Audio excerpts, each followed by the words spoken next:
Soit dit en passant, écoutez l'analyse de la CFE Énergie sur l'actualité des industries électriques et gazières, sans bobard ni blabla. Bonjour à toutes et à tous, très heureux de vous retrouver dans ce 22e podcast dédié à l'analyse de l'évolution des fonds communs de placement de nos groupes EDF et Engie pour le mois de novembre. Comme d'habitude, je vais vous parler dans un premier temps du contexte économique global et puis je ferai une restitution synthétique des performances des fonds communs de placement. Rappelez-vous, je vous avais laissé fin octobre sur une très belle progression des indices mondiaux et de l'ensemble de nos FCPE. Il faisait fi de l'inflation et de la crise sanitaire et renouait avec des records qui dataient parfois de plusieurs décennies. En novembre, la réalité sanitaire s'est rappelée aux investisseurs avec l'apparition de deux termes que nous avions oubliés depuis bien longtemps, la volatilité et la complexité. En effet, l'ambiance s'est profondément transformée fin novembre à l'image des séances chahutées à New York et en Europe, où les rebonds et les plongeons se sont succédés, prouvant que les investisseurs peuvent à tout moment changer de cap en fonction des dernières actualités autour du nouveau variant Omicron. Ainsi, le coronavirus s'est à nouveau invité dans l'actualité, brisant le train-train haussier des marchés. Cette amplification de la volatilité a entraîné les cours du pétrole à la baisse, le faisant brutalement décrocher et passant de 83 à 68 dollars en quelques jours.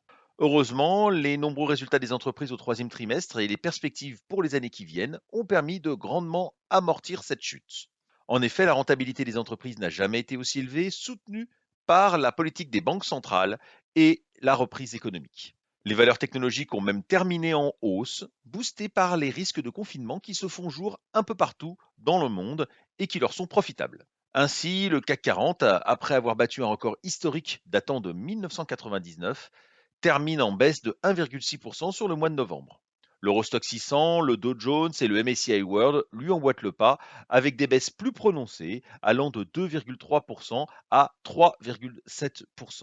Seul le Nasdaq, composé de valeurs technologiques, termine en hausse de 1,8% pour les raisons évoquées un peu plus haut. Du côté de nos FCPE, et une fois n'est pas coutume, les variations sont assez contrastées du côté des actions, puisque EG Croissance perd 1,9% sur le PEG, et que le PERCO NJ, le FCPE Action Dynamique d'Engie aussi baisse de 1,5%.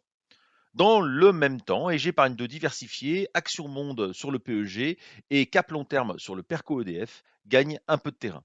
Le FCPE obligataire reste stable et les fonds monétaires PERCO et PEG continuent logiquement de perdre un peu de terrain compte tenu de la faiblesse des taux.